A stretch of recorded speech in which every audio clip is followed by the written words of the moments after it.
我们两个刚在一起的时候，他很照顾我，特别的温柔体贴。那时候我真的觉得很幸福。但自从他妹妹的出现，我觉得一切都变了。我有一个妹妹，但是我们是没有血缘关系的。从小我们关系就特别的好，但是我女朋友却无法理解我们之间的关系。我们两个在约会的时候，他妹妹经常会插足于我们中间，这让我真的觉得很不舒服。就因为我和我妹妹的事情，我女朋友经常会跟我吵架。兄妹关系很好，这本来很正常，但是我女朋友现在就是非得让我去跟我妹妹说清楚，以后别再阻碍我和我女朋友之间的发展。我女朋友根本就是在无理取闹。如果他真的不愿意跟他妹妹说清楚的话，我没有办法再跟他走下去。我们的明天疯狂，你不必解释。怎么会有这种所谓的影响呢？亲情和爱情，让我们用掌声请出这对情侣。来，掌声有请。男嘉宾小超21岁，来自湖南，本科在读；女嘉宾晶晶21岁，来自湖南，本科在读。来，有请两位。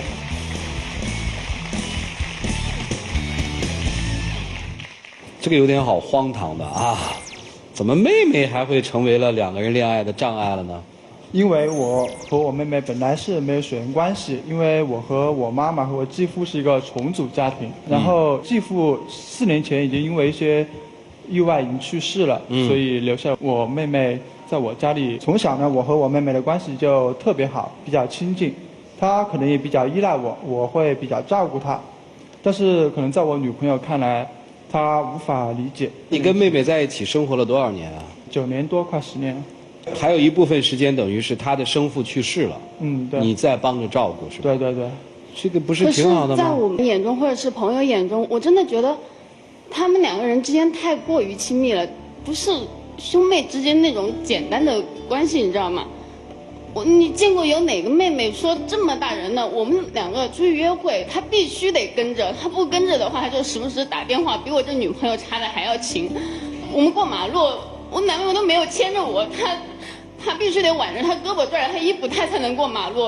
或者是我们好不容易想两个人单独相处的时候，他妹妹就不是这里疼就是那里疼，就是各种借口各种理由，必须得让他回去陪他，你知道吗？我觉得他妹妹的存在严重的影响了我们之间的感情。但是我觉得一个妹妹对哥哥偶尔撒下娇，然后在他缺乏安全感的时候，我适当的照顾他，我也觉得这完全没错，我觉得很正常。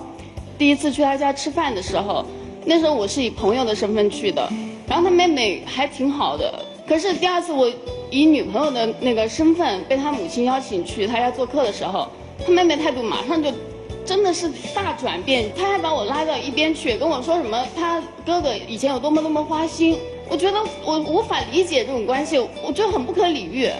他虽然是跟你说了这些，但他完全我觉得是一个小孩子。虽然他你今年21岁，你妹妹多大？我妹妹比我小1岁。有男朋友了吗？以前谈过，现在已经不在一起了。这不是没什么吗？可是我们去，比如说我举一些例子，就我们去，他说好了教我游泳，结果他妹妹又来了，我也没多说什么。可是他那一整天都是在教他妹妹游泳，根本连跟我说话的时间都没有，真的太过分了。我一个做哥哥的，我带妹妹一起出去玩，教她游泳，可能会有一些身体上的接触，我觉得这也应该没什么。什么叫接触？那根本就是搂搂抱抱的。等于虽然我承认我可能对你有些疏忽，是我不对，但是那毕竟是我妹妹，我也希望你能多关心她一点，包容她一点，理解我一点，这样我会非常感谢你，更加爱你。这件事情发生之后，你有没有跟她说过，说以后不要再有这种事情了？我要他跟他妹妹说，但是他从来答应的好好的，但是他跟妹妹说话的时候都是，就是那声音温柔的，甜的可以滴出蜜来，你知道吗？我觉得要不要这么恶心？但我听了我觉得很过分，他对我都没有那么温柔，他对他妹妹干什么那么温柔啊？应该知道，我刚才已经说了，我妹妹是个身世比较可怜，因为她1岁的时候父母就离异，母亲就不管她了。4年前，然后父亲就已经因为一些意外去世了。我们这个关系是比较复杂，不是我亲妹妹，没有血缘关系，所以我不能打，不能骂。别人在外人看来以为是我们这个重组家庭的后妈虐待她怎么了，所以我不好说重话，所以我可能语气比较可能平缓一点，柔和一点。可是我生日那次，为了他，你把我一个人孤零零的抛在电影院，你觉得那样做你就对了是吗？朋友都把时间留给我们两个人，说想让我们两个人好好相处，特意把他给引开了。结果我们两个看电影看一半，他又出现了，他说他不舒服，你就把我一个人抛在那里，然后你就带他回家了。你让我心里怎么想啊？那个事情首先面一趟呢，他当着你们的面，当着你妈的面，他是怎么说我的？他姐姐前姐姐后的有多亲密啊？可是，一转过身，他对我大呼小叫，没有一点应有的尊重。人家在家长面前对你称呼比较客气一点，我觉得这是礼貌问题，对吧？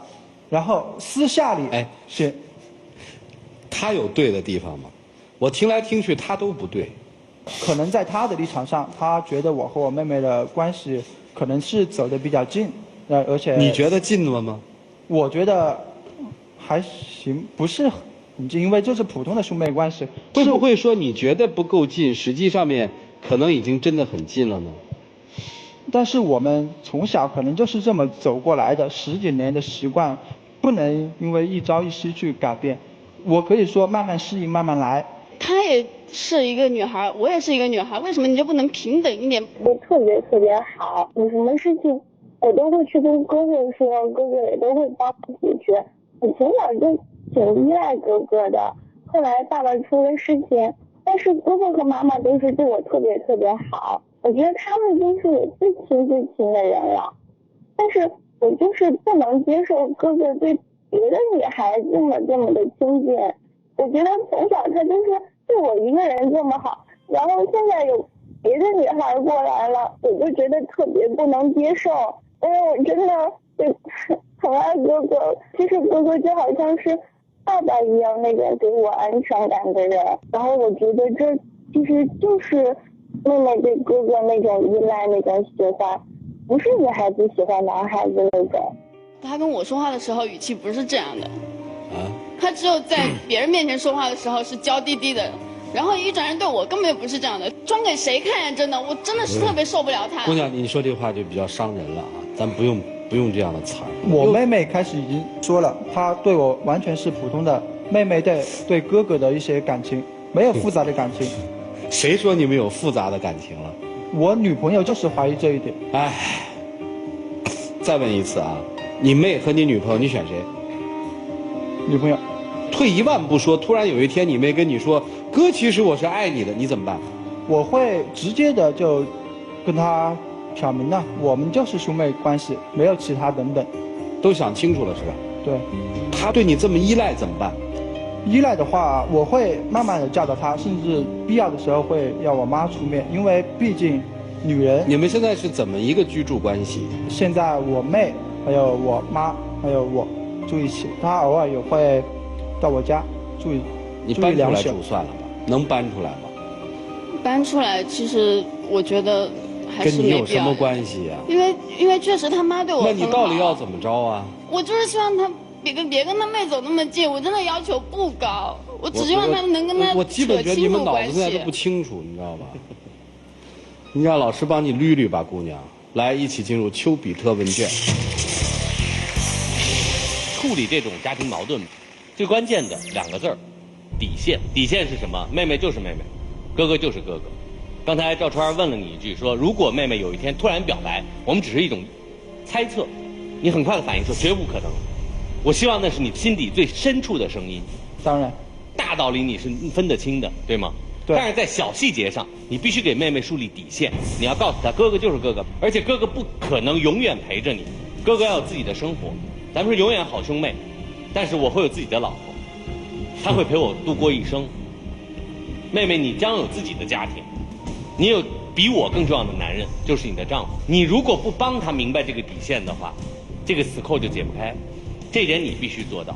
我知道可能有些细节方面会处理得不好。不是细节，在你来看是细节，在你的爱人看来就是天大的冤屈。你不把我说的底线处理好，你这个感情就无法继续。然后姑娘呢，我给你出个馊主意吧，跟她成为闺蜜，哪怕她一开始不接受你，了解她，并且帮她找个男朋友，这扣可能就解开了。有一种折腾啊，叫吸引注意力；有一种搅和呢，叫管不住的嫉妒心。这全在你妹妹身上体现出来了。可能是你妹妹的身世造就了她现在会比一般的人呢更有那种感情上的危机意识，生怕自己的哥哥对她的爱流失了。很多人都有妹妹，正常的妹妹，当嫂子出现的时候，她一定会有一定的失落感，甚至于挑剔，但是她绝不会破坏。而现在你妹妹就做破坏你们俩感情的事儿了。现在已经到了你做抉择的时候了，小伙子。真正对妹妹的爱，不是说有求必应的占据她一辈子，你要让她去独立，自己生活的更好之后，能够找到一个自己真正心仪的男人。所以现在是时候。看你们俩的事儿，我想了很多的事儿，我甚至想了这3年做爱情保卫战我都做了些什么。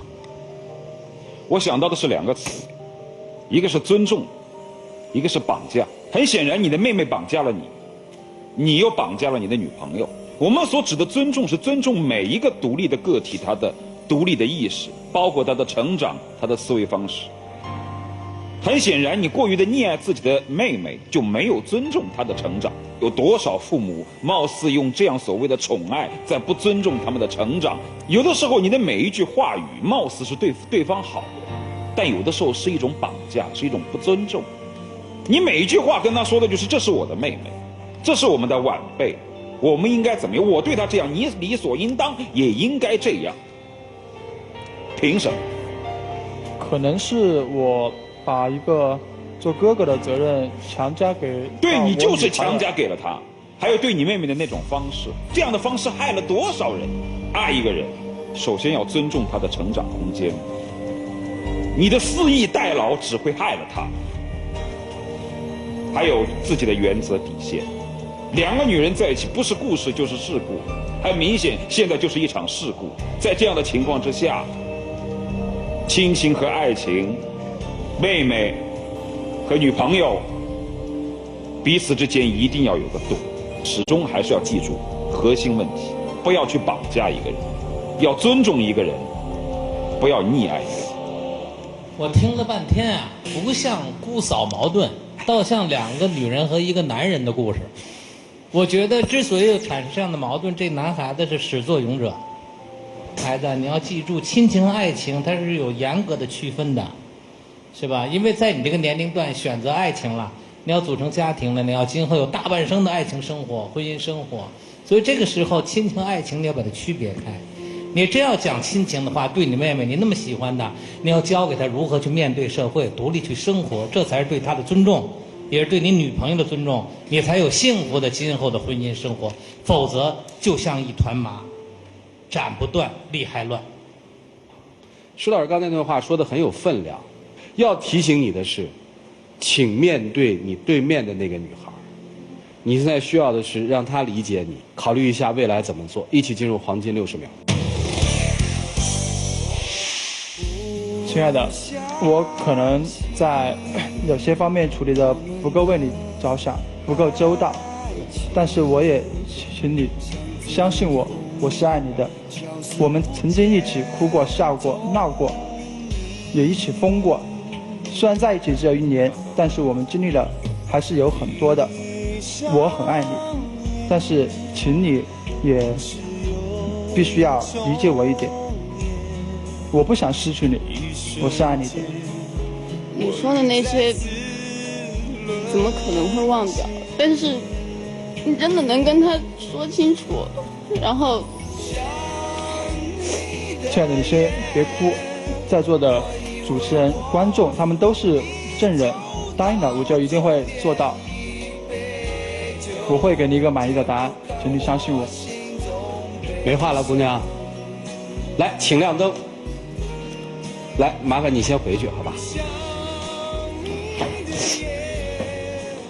请把女生的门关上。你现在可以面对那个镜头跟你妹妹说清楚吗？刚才你不都承诺她了吗？妹妹，虽然我们没有血缘关系，但是我一直待你是亲妹妹的一种关系，所以如果你对我有那种不是妹妹对哥哥的一种依赖感的话，我们还是请保持一点距离。毕竟我爱我女朋友，我希望和她长久的走下去，也是希望你帮哥哥完成一件心愿。谢谢。我希望你找到以后的幸福，找到比我一个更重要的男人。哦，这也是我和我妈一直以来的心愿，希望你一直幸福下去。回吧。我帮你妹找对象吧。曲总说他要帮你妹找对象，他帮你妹找对象行吗？行来，请关门，请关门，请关门啊！让他做这个表白是很重要的，至少让这个妹妹看到哥哥的一番心意是什么。大家请拿起手里的表决器，你们看好他们俩在一起吗？看好请选赞成，不看好请选择反对。来，各位请选择。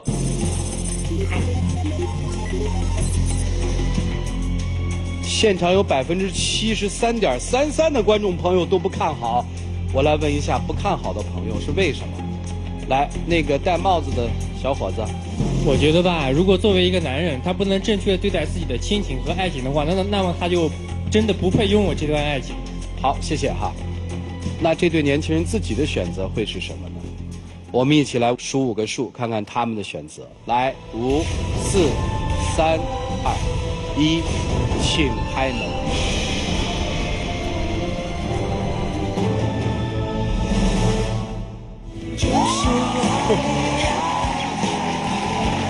抱过来。哎，来，站在这儿吧。刚才他已经面对镜头跟他妹说清楚了，但是以后这种事儿还会有，胸怀大一点，好吗？我明白。你们俩二人世界还带你妹去吗？不带了，真的假的？坚决不带了。真的假的？真的。啊，说到做到啊！全国人民保证。来，有请小花童。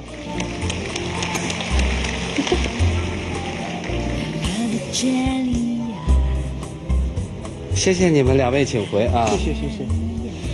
感谢杰利亚为本节目嘉宾订婚提供的套装礼盒，把这个礼盒送给你心爱的人，是想让你对他郑重地说一句：爱要有你才完美。感谢东尼佩奇钻戒为本节目嘉宾订婚提供的订婚钻戒。接下来的时刻属于这样一对年轻人，让我们一起来见证他们神圣而浪漫的时刻。